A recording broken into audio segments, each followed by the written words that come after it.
Tenemos corte de virgen de Guadalupe.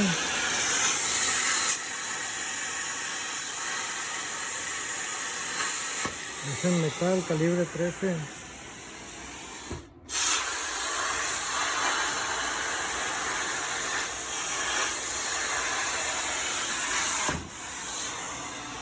Usamos la fuente marca Filato a 35 amperes. Ahorita nos está llegando a 58. Esta es los PSI del compresor. Estamos en un avance de 1500.